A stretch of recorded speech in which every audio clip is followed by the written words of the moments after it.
Everyone. Good morning, ladies and gentlemen. Welcome to the Virginia Museum of History and Culture. My name is Jamie Boscott. I have the privilege of serving as president and CEO and to be the first to welcome you to this wonderful multi-day summit. We're so honored to be hosting this year. The Virginia Museum of History and Culture is, some of you may know, and some of you I know are Virginians and some are not. This is the oldest cultural organization in the Commonwealth of Virginia. We were founded in 1831. Our first president was Chief Justice John Marshall. Our first member was President James Madison. In the 192 years since this institution, I should also note, one of the 5 oldest museums in the United States of America, older than the Smithsonian, older than half of the states of the United States. In the 192 years we've been at this work, we have formed a history collection here that's one of the finest in the United States, more than 9 million historical artifacts, all of which are stored right here in this building where you're gathered today.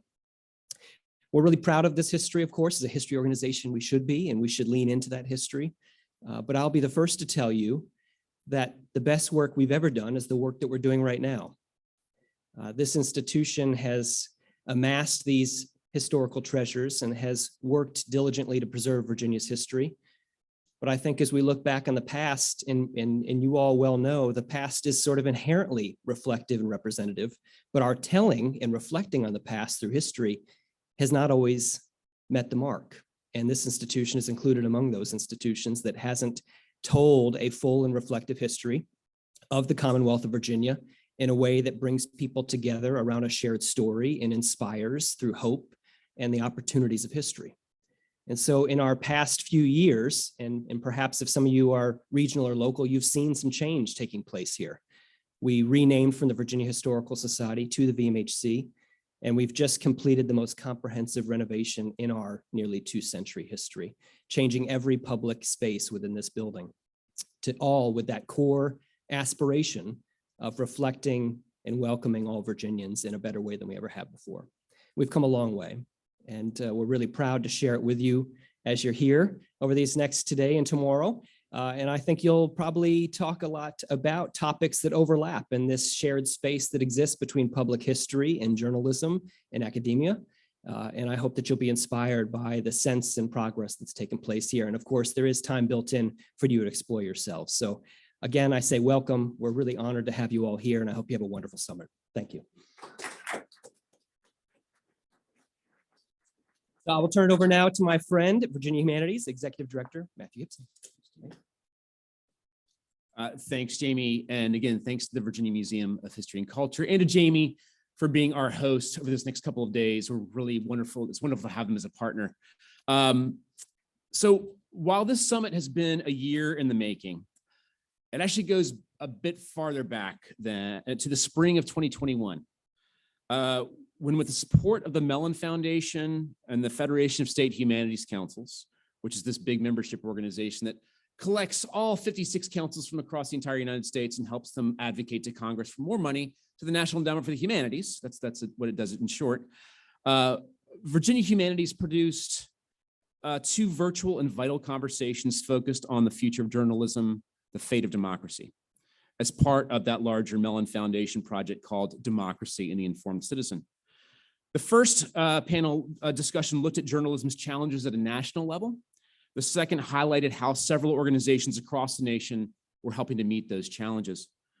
But to understand why we're all here today, I also have to give credit where it's due. A Pulitzer Prize winning journalist, Clark Hoyt, spent his career in the newsrooms. When he came to our board at Virginia Humanities 6 years ago, he brought with him both an enthusiasm and concern for journalism's future. He knew that Virginia Humanities could and should be committed to highlighting the issues and questions about that future. After all, as a field closely aligned with the humanistic endeavor, reliable journalism is, like the humanities, our key to enhancing civic engagement, to advancing a society where we're free to critique and question power in all of its forms, and to help bend the arc of the moral universe towards justice. On November 18th, 2021, Clark came to Virginia Humanities with our board chair, Kelly O'Keefe, as well as Andy Alexander, Dennis Brack, and Bud Meyer of the Foothills Forum to discuss what we might do. From that conversation, we knew our next step was to speak with Melody Barnes and the Karsh Institute of Democracy at the University of Virginia. A year and a half later, this summit marks the official launch of an ongoing partnership between Virginia Humanities and the Karsh Institute to work together, highlighting challenges facing local media and supporting solutions to connect Americans with informative, independent journalism. This summit convenes leaders in journalism, philanthropy, public policy, business, and the humanities to offer their diverse perspectives on how to sustain robust local journalism. The goal here is to foster a local media culture that represents the needs of the diverse communities it serves and that amplifies the voices of the traditionally marginalized voices. Our work here stands to benefit not just Virginians, but all Americans. We could not have done this without the generous support of our advisory committee and the sponsors, all of whom include the Virginia Museum of History and Culture, the Foothills Forum, Charlottesville Tomorrow, Virginia Tech, University of Virginia, VPM, Virginia Public Media, the Richmond Free Press, the Institute for Nonprofit News, the Virginia Center for Investigative Journalism at WHRO, Cardinal News, David and Ingrid Hang, the John S. and James L. Knight Foundation, the PATH Foundation, the Piedmont Journalism Foundation, the American Press Institute, and last but not least, the Jean Ann Foundation. But finally, I also want to thank a few individuals without whom this event would not be possible. From Karsh, Mary Beth Anger, Aaron Torr, Will Thompson, and of course, Stephanie Georgakis Abbott. From the Virginia Foundation for the Humanities, now Virginia Humanities, Trey Mitchell and Nina Wilder. And of course, we would not actually be here today without these two folks rolling up their sleeves and keeping the ball moving, Nikki Kane and Bud Meyer. So please give me if you all join me in a round of applause for those individuals.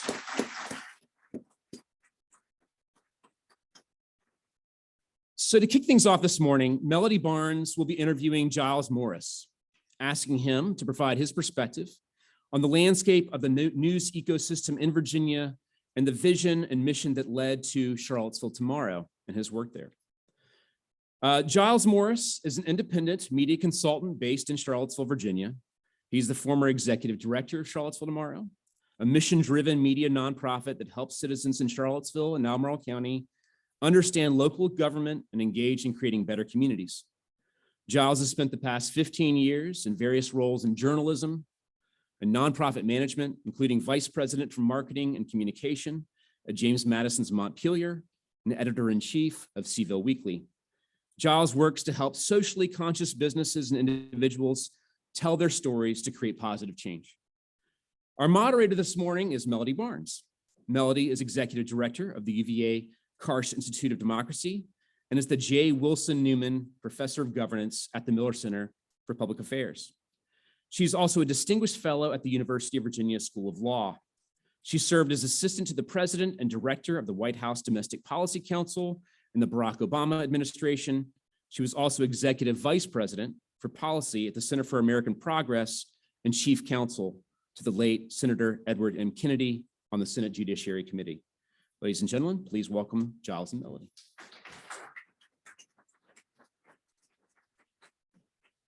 Well, good morning, everyone.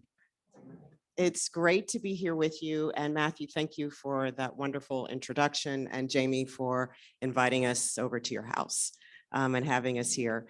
As Matthew said, we've been thinking about this and planning for this for so long, it's hard to believe it's here. It's kind of like when you're a little kid and you're waiting for whatever holiday you celebrate, and all of a sudden it's in front of you. So it is great to see you all, and I'm looking forward to the next 2 days of engagement and conversation. And I can't think of a better way to begin the next 2 days than a conversation with Giles Morris for all the reasons that Matthew mentioned. Now, many of you, and I've seen the list, I mean, you all have had such impressive, distinguished careers in journalism, so you know exactly what the challenges are. But just to set the scene a little bit, the kinds of things that we've been focusing on are the decline in local journalism, the concentration in other forms, other media outlets.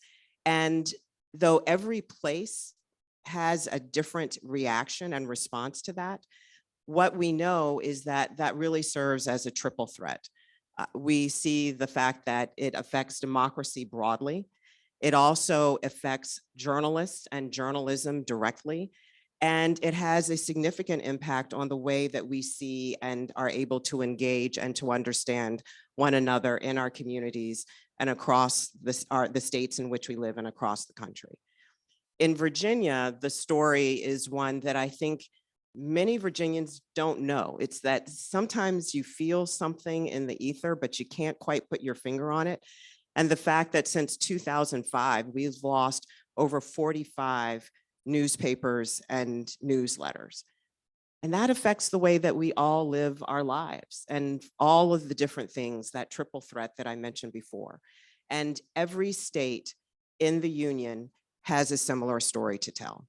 And what we want to do is to engage with one another to talk about not only the challenge, but what the solutions might be to that challenge. Today is the beginning, not a one and not done, and certainly not the end of the work that we want to do in this space. So for that reason, Giles, I want to kick this off and jump in and start with a discussion of the problem. And we were talking about this a little bit earlier, and I know you want to talk about the fact that this isn't a one facet or two facet or even three facet problem. This is a complex and challenging issue. And I was wondering if you would start out by giving us a sense or a frame for how you see the challenge facing local journalism, starting out in Central Virginia and then broadening it and talking about what that might mean to the entire Commonwealth and how you see that reflected in other places. Good morning. Well, I can certainly try. Could we start with a little audience calisthenics though? I just feel I need to feel a little vibe in the room.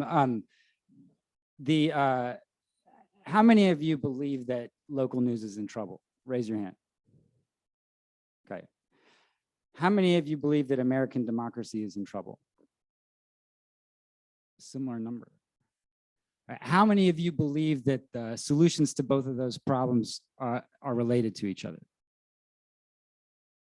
Maybe a little bit less, but pretty much the same group.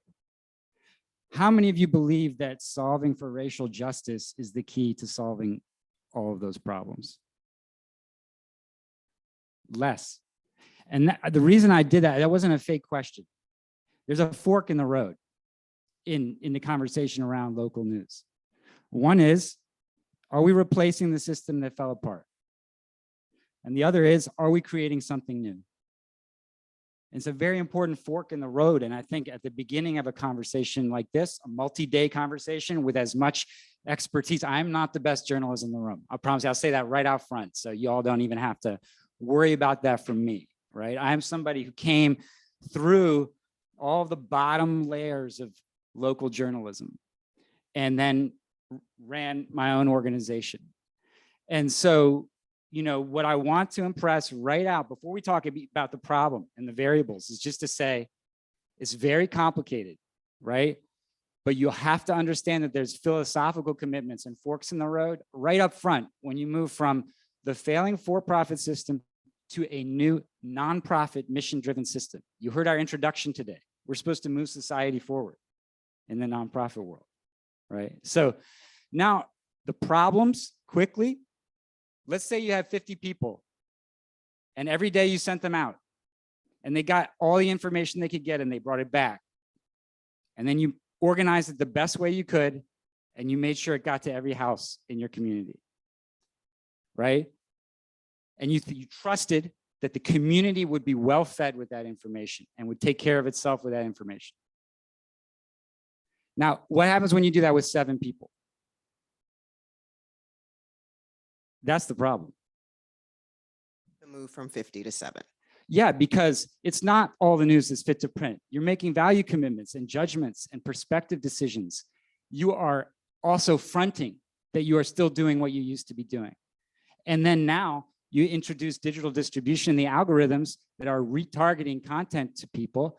And so you are selling obits and high school sports and sex crime. and collecting money for that and getting nonprofit investment for that. That's a problem.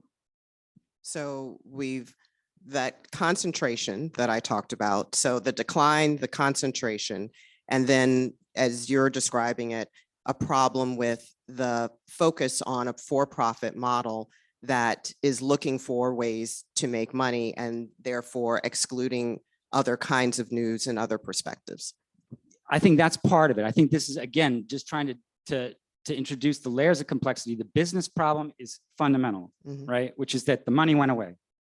And so the big companies have now for almost 30 years been doing top line, bottom line management, graceful decay.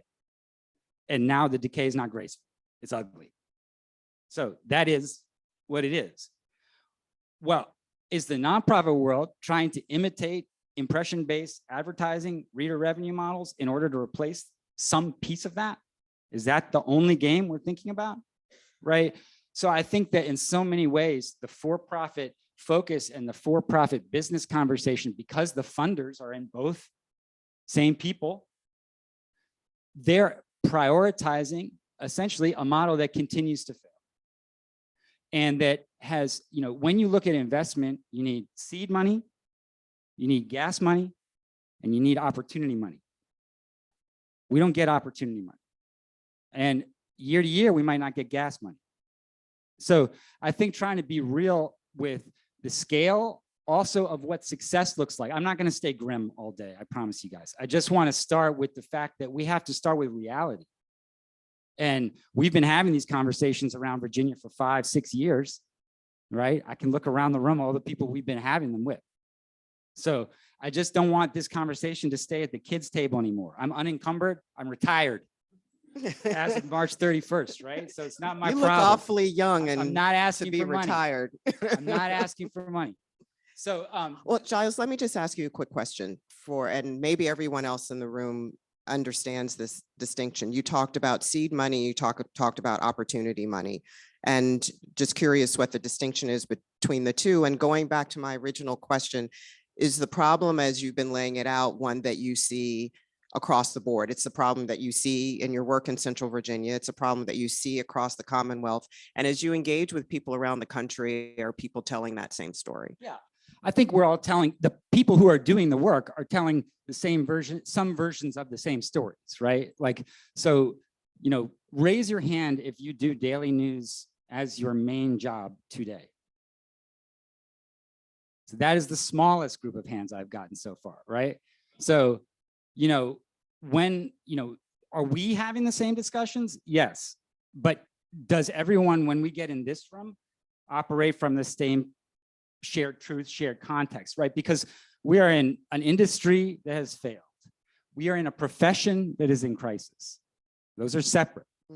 And then we are in a society that has completely unresolved relationship with the truth as it stands vis-a-vis the history of what we call journalism. Journalism is just an ancient form of argumentation, like law or politics, right? It's about how you harness some version of a faction into leveraging its voice publicly to make something move. And it's about power, collective power that to us in our country, we believe the fourth estate's job is to essentially be the organizers, curators, and guildsmen of that information network between the public. And so you look at the legacy systems, people say, okay, we have to solve this problem first. The legacy system problem. We went from 50 people to 7. Can we get back up to 25 and do the things we used to do? Right. And you're calling to question, how do you rebuild, and do you rebuild in the same way, or do you build something different? And that goes to the next question I have, which is Charlottesville tomorrow. And you saw the problem as you've described it, and you started something that you hoped would be new. Tell us a little bit more about that origin story, given the backdrop that you've just painted. Sure. Yeah, well, so, success started at Charlottesville tomorrow in 2020. With the foundation, the ratification of the Charlottesville Inclusive Media Project. So Sarad, Charles, thank you. And our But this partnership between Charlottesville Tomorrow, nonprofit 501c3, and 2 independent Black media companies in Charlottesville created and forced, essentially a series of value commitments that we've all stayed true to since, and has given us a real clear understanding of how to allocate our resources and capacities. This is another part of the problem. I could draw any map of any kind for you, and it requires 2 extra elements for you to use it. What are those elements? I draw any kind of map and we look at it together. You still need 2 things to do anything with it. Scale is one. What's the other? Compass. So you need direction and scale. Do we have direction and scale in local journalism right now? And the answer is no. No one knows, is success 500 miles or 0.5 miles? So then they don't know how much gas money you need. And no one knows which way is up. Is up restoring the legacy white male-run newsrooms that bended towards the toxic and ground up, reporters like Skittles? Is that what we want? I don't want that. Nobody I work with has ever wanted that. So, and then at the same time, if we then move the default compass from, we are journalists, it is a guild, we have values, we execute them, right? That self-belief, like my parents grew up with them. I'm the child of 2 reporters, Washington Post, Washington Star. They believed that. We are the ones that hold the line. But when you are so powerless in your own company, do you hold the line anymore? And when it's 7 of you instead of 50, do you really know everything anymore? And so the answer is no. And so we have an emperor's clothes problem, and we also have an honesty problem because we're running to the same people trying to get money. We don't want to be honest about the scale. I don't want to be honest with you that I only moved 9,000 people, not 900,000 people. And that's part of the problem that you were confronting when you were starting Charlottesville Tomorrow. Absolutely. You're going to people say, how much money you need? Well, I don't know, progress about 4 million. Can I have 4 million? And so then faced with that problem, how did you get it up and running? Holly, take a bow for me. Now we had some local funders who really understood and believed. And Charlottesville is unique that way, right? It's a very high concentrated wealth. A lot of people who are very exposed to problems all over the country, right? University of Virginia Democracy Institute, right? I mean, this is a high level backyard. The problem is we still play at the kids' table in the backyard. We're not playing for the big poker money in Charlottesville. I only raise $800,000 a year and I got to do it again every year.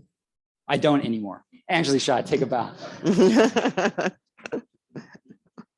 So you get things up and running. You've got the challenge of trying to raise money year over year. Yeah. You are doing this based on the kinds of values that you've articulated. How are you able then to sustain that? What's kind of you Yeah. used to, as you've made clear, because you're retired now, but you used to go in every day and have to think about that challenge. How did you go about doing that so that you could put something in place that's sustainable? And then I'm curious if you think that model is one that can be sustainable in other places. Look, I'll tell you, I've worked in rural Wisconsin, rural North Carolina, 2 big cities. So every place is different, right? So don't go to Southwest and tell Luann what to do. Let her tell you what to do, right? So, but what, for me, what I can say about Charlottesville, right, is that there's a couple things. I mean, you got to be crazy to be in this business. So what kind of crazy? And for me, it was 2017, Charlottesville. It's my hometown, right? And we see ourselves ripped open wide and laid bare for the entire world, right? In terms of our relationship to racial justice as a community. And at the same time, I know how bad a player media has been in that conversation locally in Charlottesville. And I know how bad a player media was in Washington, D.C. when I was growing up there. Did great things. But so when I took over, Charlottesville Tomorrow was founded in 2005, right? It had a long history. And Brian Wheeler was incredibly well respected in this world and in Virginia and in this conversation around convening local news conversations in Virginia. But Charlottesville Tomorrow accepted that it was going to replace or be a sort of value add for the for-profit daily paper. That was its commitment. And so it was going to add value to the daily paper. And it was going to do it fundamentally by building value around land use practices, people interested in land use, okay? Everyone locally, that's the architects, planners, developers, government, right? Like, is real estate. So everybody cares about real estate in Charlottesville, right? Everybody. Yeah, oldest game in Charlottesville, real estate. So you have the rich white audience of Charlottesville, and you have a machine that gets better and better at creating and furnishing privileged information for the privileged information economy. In the name of a mission, and yes, for sort of white affluent civic engagement, it was a game changer. Even more people arguing at the Board of Architectural Review. But that's not what this is about. You know, the fourth estate is not about helping developers and planners refine their games in front of the committee for approval. It's about whether, you know, Black people in Charlottesville have ever been repped by their local paper. Where a middle-class woman only get in the paper for a gold watch after 20 years of work, or because their dad died, right? It's all of the people that never got in the newspaper, right? And whose stories look low level. Your story low level. What the hell does that mean, right? So newspapers, daily newspapers, we are low level. Raise your, you know, be proud, loud and proud. We are low level. It is a low level world, block to block fighting, block to block relationships, eye to eye. Not everybody wants that. But to still believe national journalism is the hard game and the best game, and local journalism is whoever washes in. You know, I'm sick of that too. So recognizing that value, because I want to get to back to Charlottesville Tomorrow. Okay, so what how we did you get Charlottesville this up and running and moving? we nailed our values to the mast: truth, equity, and community. And then we held ourselves accountable in only the ways that nonprofit organizations can do to those three values. Shake that all down. What does that mean in your news beat? What does that mean in your government beat? If someone calls and says, why'd you cover that? Can you answer based on our values? Can you be so committed to your own process that you stop hearing the noise? Because for the first 2 years, I kept running around looking for friends. Will you be my friend? Will you give us money? Will you be my friend? Will you give us money? No, no, no, no, no, no, no, no, no, no. Now, build power, build an audience around something. Now everyone wants to talk. So is that, how many people is that? Is that what the Knight Foundation thinks that your market should have? No, it's what you know you need. Is that 10,000 people? Can I move 10,000 people in Charlottesville tomorrow? If I can, I'll take it. But people still want to talk 500,000, 100,000, or they want to inflate their metrics, right? So we built the values around justice. We built the beats, the coverage, the mentality, and the landscape through a partnership. Can you do that? Can you have an outside organization tracking you? Because then you better be true to your commitments. So that is what Charles and Sarad helped us with, right? But also what we then forced ourselves to do. Story, what is it? And Angeli was the genius at this. What does that mean in a pitch meeting for our Children's and Families beat this week when we can only do one story? And we know we have 7. How do you decide? And then at the same time, with respect to sourcing, you know, throw away this idea that you can get 3 sources and, you know, the truth and file it in 600 words in 8 hours. Slow news. I joke about the slow news movement. Slow down. Nobody needs that tomorrow, not in Charlottesville. They need it to penetrate. They need to be like, did you see that? Or that happened in my backyard? So how do you make stories based on values and a commitment to move people. We are in a conversation about civic engagement, right? That is not how much crap you scroll in your algorithm in the morning. That is not. How many, I can't even remember the authors of my favorite books anymore because of my Kindle, right? That was an amazing book. Who wrote it? I had no idea. It was on my Kindle. You know, and so, I mean, I'm going all over the place, but with Charlottesville tomorrow, when we finally got traction, it was that we committed to the smallness of our audience and to growing it. And we committed to being honest and completely accountable to those values with public callers, right? Like if the progress does not have the ability to answer the phones anymore, we better, because we're getting nonprofit money. And I'm paying you, we're paying each other enough, right, to do this work. And we're not asking you for more stories than you can make this week. All we're asking is for you to put your best on the board every week. And so having built the partnership that helped you really crystallize the value and what kind of the heartbeat would be, recognizing that you were going to build a model that was different, that wasn't, you know, it's like the breaking news screen, the opposite of the breaking news scroll on CNN, which is like every 2 minutes, everything's breaking news. You're going to slow down. You're going to focus on what would penetrate in the community, and you were going to be committed to the community and your audience, no matter what size that was. You weren't going to care about the big number. You were going to care about really meeting people and engaging them and being that public square in your community. If I've got that right, then at what point were you able to, or are you at the point where you are able to build a sustainable economic model that supports that says, you know what, we see that over there, but we agree with you and we're willing to support it? Yeah, and this is sadly the short answer is no. So I won't let you hang in suspense, but we're getting there. And it's a chat. You know, everybody knows how hard this is year over year. But I can say that what this really is about, and this gets back to the intro, right? Is this about trust?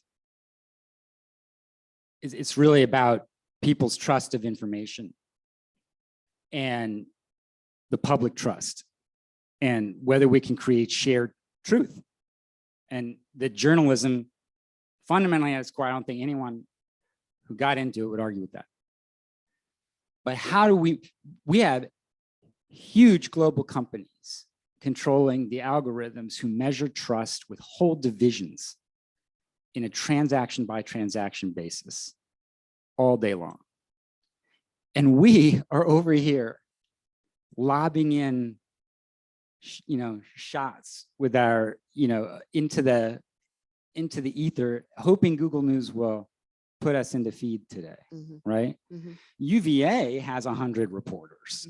I got 5. So, you know, that's not misinformation, but it's paid information, right? So then you take misinformation, right? And you take, you know, just wire stuff, or what even passes for wire stuff these days, right? And no one is getting vegetables. Everyone is eating fries all day. And so we have a real problem. And we haven't talked about, again, back to the idea of, so scale, the scale, people always want to put the business problem back on the editorial people, right? This is what I found in the for-profit world. Like, you know, we can't do that. You don't understand the business problem. Okay, well, I understand the editorial problem, and I'm telling you that you got a business problem in your editorial problem. Yeah. I did that for 10 years. So now on the nonprofit side, I'm the business guy, right? So I'm saying, you guys are not spending enough money on reporters, on distribution, on news processes. You're not. So, well, who are you to tell us you're not the investor? You're not a business guy. What is the sustainable model? Well, I don't know. Maybe you guys know, because you workshopped reader revenue with your Gannett program, and you figured out how to get 2 cents on the dollar instead of 1 cent on the dollar. Maybe you guys have the answer. Or maybe stop selling that stuff and make sure Bank of America's local foundation puts 50 grand in my kitty. because they owe us to cover this community that they extract resources from every year. And maybe if I had 6 of those a year and y'all help me get in the rooms with their presidents, we'd be good. Mhm. Maybe not. Maybe that's not sustainable. But is it to put it back on us? Oh, is your reader revenue model up above 100 grand a year? You know, raise your hand if you have the biggest reader revenue model in the room. See one hand go by.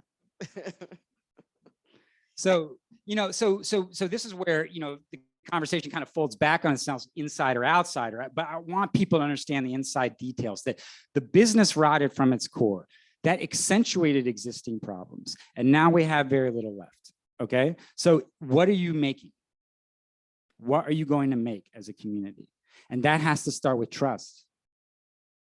Right? What's the point otherwise? So we started with trust. First, in the communities that didn't trust us at all, but in learning that, understanding how to do everybody like that. It teaches you you have to start understanding that that is a person. On the other end of the phone, on the other end of the email, on the other end of the reader, this is a community. If you can give me 9,000 and we're all together, I'll take it. And so given that, you've described the broader challenge, you've talked about the challenge through the lens of your experience at Charlottesville Tomorrow, and you've talked about what you all have been able to build, even while dealing with the day-to-day, week-to-week, year-to-year. What is it that you take from your experience? Because you said at the beginning, I'm not going to be grim all day, and we need But I was. well, but we need to face grim.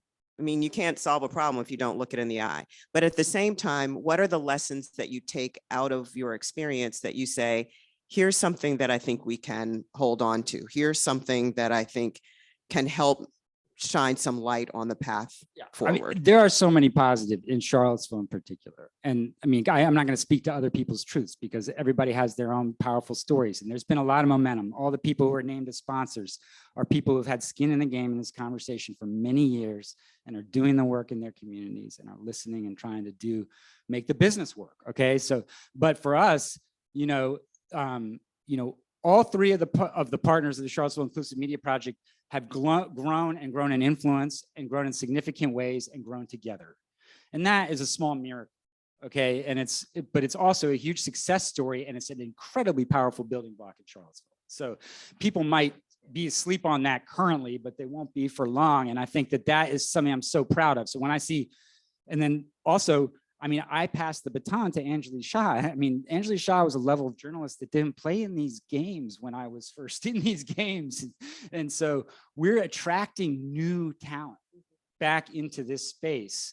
And then at the same time, we have, the legacy relationships and the trust and the slow build in the community. That means people are not afraid we're going to go, this way or that way. We might be values forward, but we're very predictable now. And that is good in Charlottesville. People don't like surprises in Charlottesville, as you know. So I think, and then the fact that just basically that part of what this was about for us was healing our town after 2017. That's what Sarad and Charles were interested in, right? We were all interested in. Media is something we had comfort of. Media is something we played in and we had expertise in. But my mom died of leukemia the first 2 years I was in the job. She was a lifelong journalist. She was a founding member of the International Women's Media Foundation. So for me, it was a memorial. Put the work in for mom, and then it was COVID. And it's like, we got to do this so people don't die. And then I was tired and I handed it off to Anjali. So I think that there's these stories around in communities. What I would say is at the start of a conference like this, it is about money, guys. It's about money. And go back to the map and the scale. If you don't know your compass and you don't know your scale, don't act like you can solve the problem. And if you don't know, ask somebody who knows. Because if you walk the mile, you know the scale. I'm laughing, smiling, thinking, if you don't know, you better ask somebody. Yeah, you better ask somebody. But what I take away from you at this beginning of this conversation is a description of the problem, and we'll continue to really dig into this over the course of the next couple of days, in addition to solutions. And as you've said, solutions will vary community to community. This isn't a cookie cutter outfit. But at the same time, you've talked about the growth and strengthening of your organization and partners in Charlottesville. And that means something to community and to civic infrastructure, to the issue of broader issues of democracy. You've talked about attracting new talent, and you don't attract new talent when people don't see that there's something that's viable and vibrant. And you've also talked about the growth inside the community in terms of trust, and people who are returning to Charlottesville tomorrow, over and over and over again to get their information. And I would argue, you talk about healing after 2017, but 2017 was about something that was age old. So it's also about healing over generation, and generation. And all of those things are significant, even with the challenges that you continue to talk just about. to, get something so specific, right? And this is something that, that Sarad really helped me shift my paradigm, is just like what asset-based storytelling means when you're doing audience-focused public service journalism. Okay, how do you treat them and their situation from an asset-based perspective every single time, regardless of who they are, right? Because you're trying to move them to civic action and their community to civic action, right? Right. So if you treat them, they're not even part of it. They're just a prop or a body. Exactly. Yeah. So then that simple realization, it changes everything, because you already have this mission and this board. Man, now you're really accountable, right? And so that accountability gives you wings, right? You can really fly because you are so clear, but it limits you. It's a terrifying realization also for communities, right? To know that they have to contend with the weight of their history every single day. No one wants that anymore, but you have to do it. And we're the ones who are supposed to do the work. That's what you do in journalism. That's why it's humanities, right? You're making the record for the next group. So I think in that sense, if I have a lot of hope in that there's more people realizing we have to do this from new clay, not gluing together broken vessels. That is also a hugely positive place for me to be in, and so I just would say, don't let these people in this room full of talent be another chapter in the burnout game story. Retain them, promote them, put talent under them, give them jet fuel for a minute, see what it does, because you'd be shocked how much power you can create with so little money in this state right now. I think that's a great way to end this piece of the conversation, and the fact that you have talked about, in spite of the challenges, the fact that change is possible and is underway. And with that, I would like you all to join me in thanking Giles for the conversation. Thank you for humoring me.